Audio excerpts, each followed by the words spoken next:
Hello friend, आज आपके बीच बिहार के लिए टॉप क्वेश्चन लेकर उपस्थित है।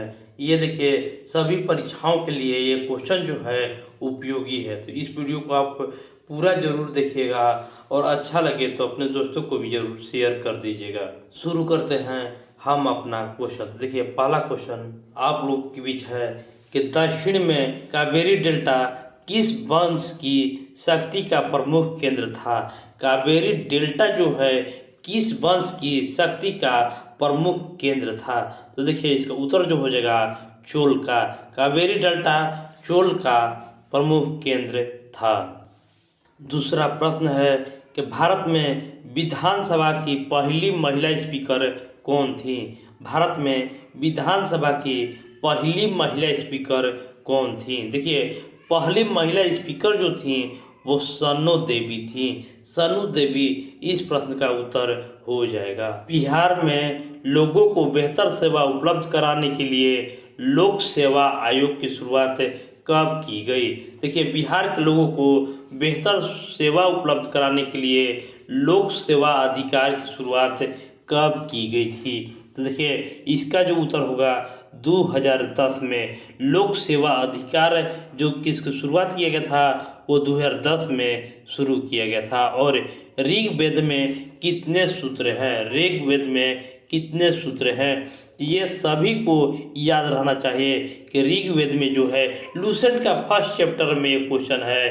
तो इसलिए इसका उत्तर हो जाएगा 1028।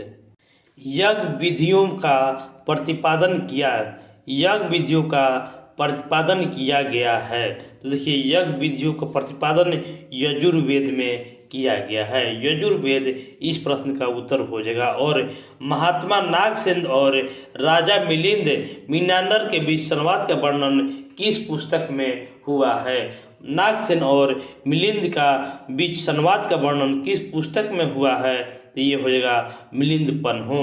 मिलिंद पन्हो आप लोग को याद कर लेना है।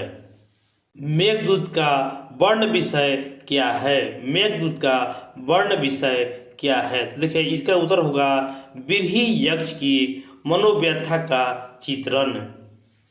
निम्न में से किस सूफी शाखा ने यौगिक क्रियाएं अपनाई। यौगिक क्रिया अपनाई। सूफी शाखा के कौन यौगिक क्रिया अपनाई थी। तो देखिए, ये चिश्ती संप्रदाय है जो यौगिक क्रिया अपनाई। और बिहार पृथ्वी दिवस का आयोजन कब किया गया था।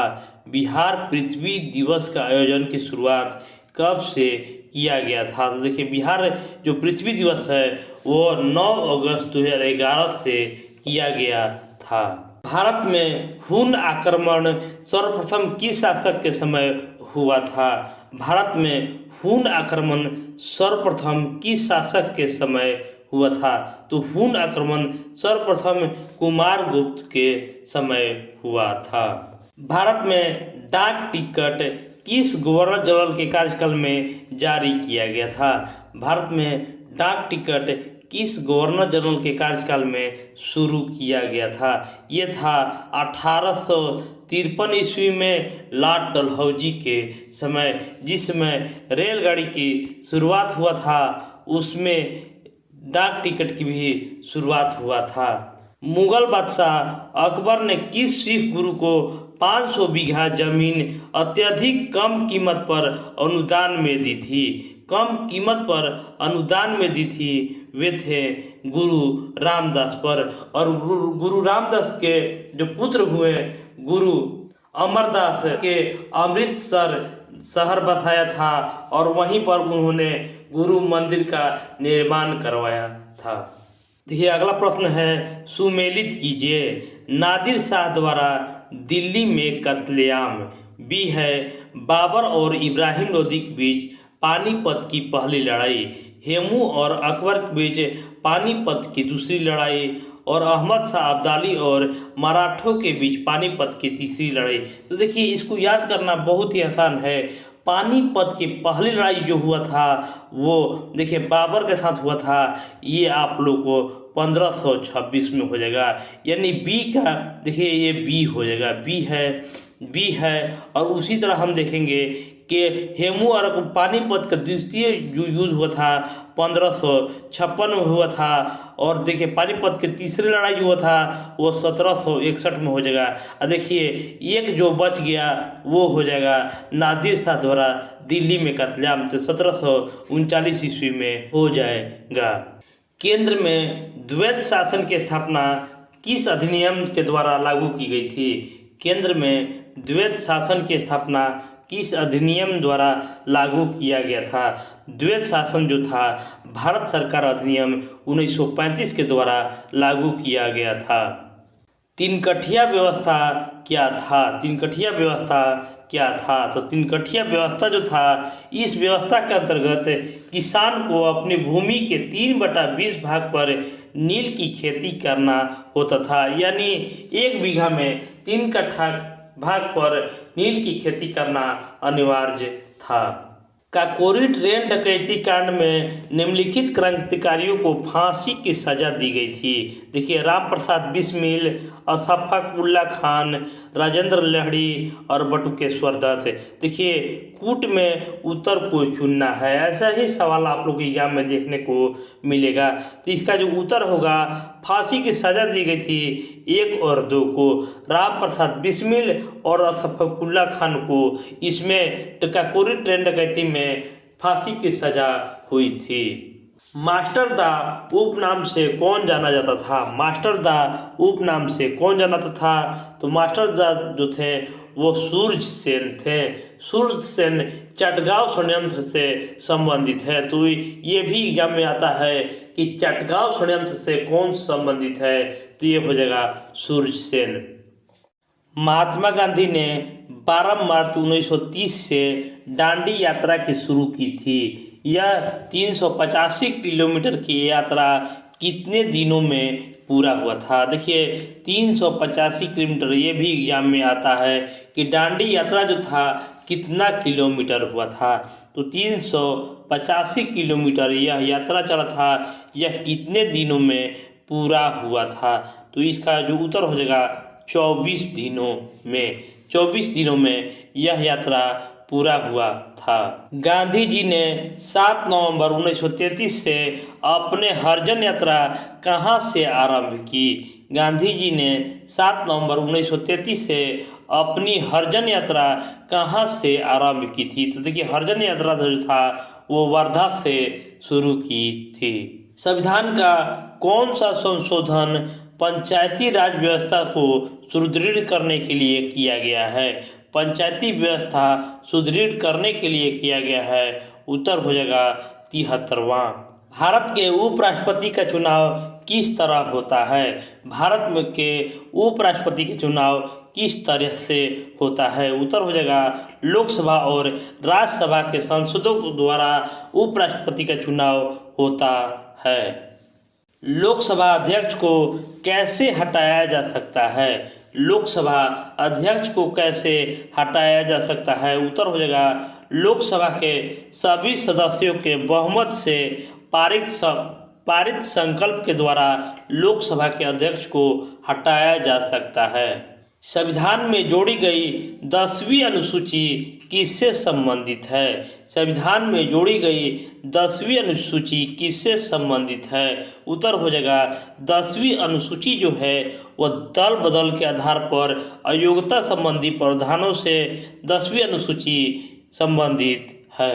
भारतीय संविधान में प्रदत्त मूलभूत अधिकारों को निलंबित करने वाली सत्ता कौन है? मूलभूत अधिकारों को निलंबित करने की शक्ति किसके पास है? उत्तर हो जाएगा राष्ट्रपति के पास। संविधान सभा के स्थायी अध्यक्ष कौन थे? स्थायी अध्यक्ष कौन थे? ये पहले भी मैंने क्वेश्चन आप लोग को दे दिया है कि ये VVI इम्पोर्टेंट क्वेश्चन है। संविधान सभा के स्थायी अध्यक्ष कौन थे? उत्तर हो जाएगा डॉक्टर राजेंद्र प्रसाद। और अस्थायी पूछे तो सच्चिदानंद सिन्हा थे। नेक्स्ट क्वेश्चन है, किसकी अनुमति के बिना राज्य की विधानसभा में कोई धन विधेयक पेश नहीं किया जा सकता है? किसके अनुमति के बिना राज्य की विधानसभा में कोई धन विधेयक पास नहीं किया जा सकता है। देखिए उत्तर हो जाएगा राज्यपाल, और वही केंद्र में पूछेगा तो राष्ट्रपति हो जाएगा। भारतीय संविधान का निम्नलिखित में से कौन सा अनुच्छेद प्रेस की स्वतंत्रता से संबंधित है? प्रेस की स्वतंत्रता से संबंधित है, VVI क्वेश्चन है। प्रेस की स्वतंत्रता से कौन संबंधित है? उत्तर हो जाएगा अनुच्छेद 19। अनुच्छेद 19 प्रेस की स्वतंत्रता से संबंधित है। अगला क्वेश्चन है कि राष्ट्रपति का अभिभाषण कौन तैयार करता है? राष्ट्रपति का अभिभाषण कौन तैयार करता है? उत्तर हो जाएगा केंद्रीय मंत्रिमंडल जो होता है वो राष्ट्रपति का अभिभाषण तैयार करता है। सन 1911 ईस्वी में पटना के बांकीपुर में कांग्रेस का 27वां अधिवेशन हुआ था, जिसके अध्यक्ष कौन थे? देखिए 1911 ईस्वी में बांकीपुर में कांग्रेस का 27वां अधिवेशन हुआ था, जिसके अध्यक्ष कौन थे? वो समय थे रघुनाथ सिंह मधोलकर। रघुनाथ सिंह मधोलकर ने 1911 में पटना के बांकीपुर में अध्यक्षता किए थे। और नेक्स्ट है कि भूगर्भ शास्त्रीय दृष्टिकोण से भारतीय भूखंड का कौन सा भाग सबसे पुराना है? भूखंड का सबसे पुराना भाग कौन है? उत्तर हो जाएगा ऑप्शन सी। देखिए दक्षिण का पठार सबसे पुराना है। निम्नलिखित में से कौन सा ग्रह भोर का तारा कहलाता है? निम्नलिखित में से कौन सा ग्रह भोर का तारा कहलाता है? सुबह का तारा या भोर का तारा शुक्र को कहा जाता है। शुक्र को कहा जाता है। और निम्नलिखित में से किस ग्रह का आकार एवं घनत्व पृथ्वी के आकार के घनत्व के बराबर है? वो देखिए बराबर कह रहा है, तो जिसको पृथ्वी के बहन या भाई कहा जाता है वो है आपका, इसका आंसर हो जाएगा मंगल। मंगल देखिए इसका उत्तर हो जाएगा। प्रधान मध्याह्न रेखा निम्नलिखित में से किसके पार होकर गुजरती है? प्रधान मध्याह्न रेखा निम्नलिखित में से किसके पास होकर गुजरती है? उत्तर हो जाएगा ग्रीनविच के पास। ग्रीनविच के पास प्राइम मेरिडियन रेखा पास होकर गुजरती है। और नेक्स्ट क्वेश्चन है पठारी प्रदेशों में निम्नलिखित में से कौन से खनिज पदार्थ का अभाव होता है?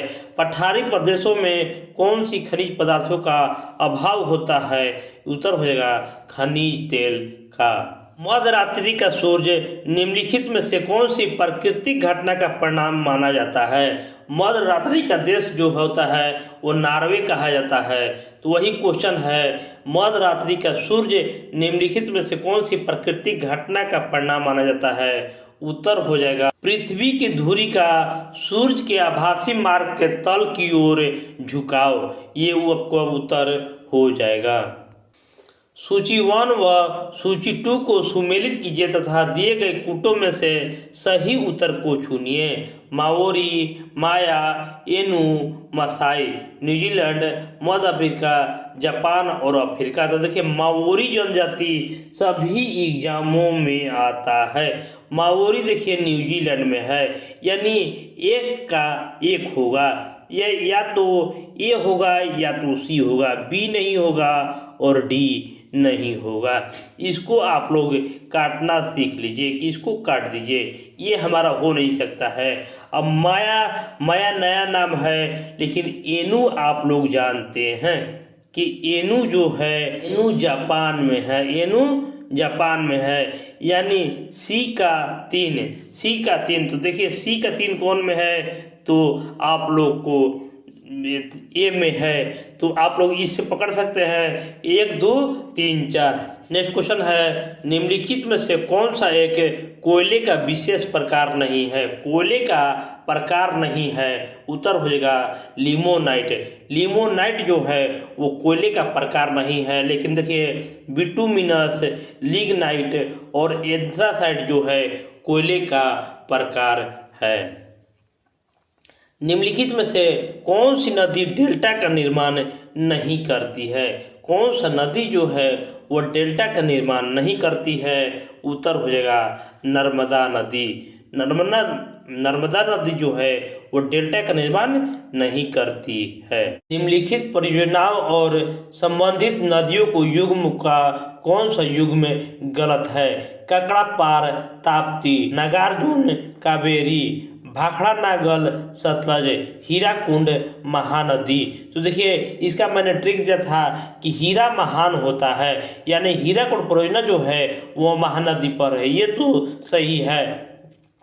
ये बताया था सतलज नदी पर परियोजना भाई को ना से, तो देखिए भा से हम लोग बताया था कि भाखड़ा नागल, तो ये भी हमारा सही है। और देखिए नाग का मैंने देखिए नाग का भी हमने टिक दिया था, नागार्जुन सागर जो है वो कृष्णा नदी पर है। नाग का कृष्णा यानी नाग के ऊपर कृष्ण भगवान का फोटो है, तो इसलिए नाग का जो कृष्णा होगा यही आप लोग को गलत दिया है, कावेरी यहाँ पर दिया हुआ है, इसलिए ये भी काकड़ापार जो है ताप्ती नदी पर है। तो इस तरीक़ा से इस प्रश्न का उत्तर करना था। गोविंद सागर बांध निम्नलिखित में से किस राज्य में स्थित है? गोविंद सागर बांध किस राज्य में स्थित है? उत्तर हो जाएगा उत्तर प्रदेश में। गोविंद सागर बांध जो है वो उत्तर प्रदेश में स्थित है। और नेक्स्ट क्वेश्चन है कि असहयोग आंदोलन के दौरान बिहार विद्यापीठ की स्थापना की गई। असहयोग आंदोलन के दौरान बिहार विद्यापीठ की स्थापना की गई थी। देखिए उत्तर हो जाएगा ऑप्शन सी 6 फरवरी 1921 को। आगे क्वेश्चन है कि श्रम एक विषय है। श्रम एक विषय है, तो श्रम जो है समवर्ती सूची का विषय है। आगे क्वेश्चन है सूची 1 व सूची 2 का अध्ययन कीजिए तथा उसके आधार पर दिए गए कूटों में से सही विकल्प को चुनिए। देखिए सूची 1 है श्रम अधिनियम, ऑप्शन ए है कारखाना अधिनियम, संविदा श्रम प्रणाली अधिनियम, भवन एवं अनिर्माण रोजगार एवं सेवा शर्तों का विनियम और न्यूनतम मजदूरी अधिनियम। और देखिए सूची 2 भी दिया हुआ है, तो इसका जो उत्तर हो जाएगा ऑप्शन सी। देखिए ए का 4, बी का ए, सी का 2 और डी का 3 हो जाएगा। भारतीय अंतरिक्ष अनुसंधान संगठन इसरो की मंगल मिशन योजना के तहत मार्स ऑर्बिटर मिशन को कब प्रक्षेपित किया गया? देखिए मार्स ऑर्बिटर मिशन को कब प्रक्षेपित किया गया था? उत्तर हो जाएगा 5 नवंबर 1913 को। देखिए मार्स ऑर्बिटर मिशन को 5 नवंबर 1913 को प्रक्षेपित किया गया था। और आगे क्वेश्चन है कि भारत में नक्सली गतिविधियों को नियंत्रण के लिए केंद्र सरकार ने किस अर्धसैनिक बल की गठन किया है? किस अर्धसैनिक बल की गठन किया है? उत्तर हो जाएगा कोबरा का गठन किया है।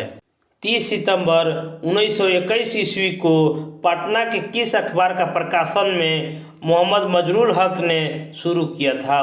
30 सितंबर 1921 को पटना के किस अखबार का प्रकाशन में मोहम्मद मजरूल हक ने शुरू किया था? देखिए इसका उत्तर हो जाएगा मदरलैंड इस प्रश्न का उत्तर हो जाएगा। और दीपा कर्माकर का नाम किस खेल से जुड़ा हुआ है? दीपा कर्माकर किस खेल से जुड़ा हुआ है? उत्तर हो जाएगा जिम्नास्टिक। इस वीडियो का लास्ट प्रश्न है पवन ऊर्जा के उत्पादन की दृष्टि में भारत का विश्व में कौन सा स्थान है? पवन ऊर्जा के उत्पादन की दृष्टि में भारत का विश्व में कौन सा स्थान है? उत्तर हो जाएगा पांचवा पवन ऊर्जा के उत्पादन में भारत का स्थान है। तो इस वीडियो को आप लोग लाइक करना ना भूलिएगा, शेयर कर दीजिएगा और चैनल को सब्सक्राइब कर लीजिएगा।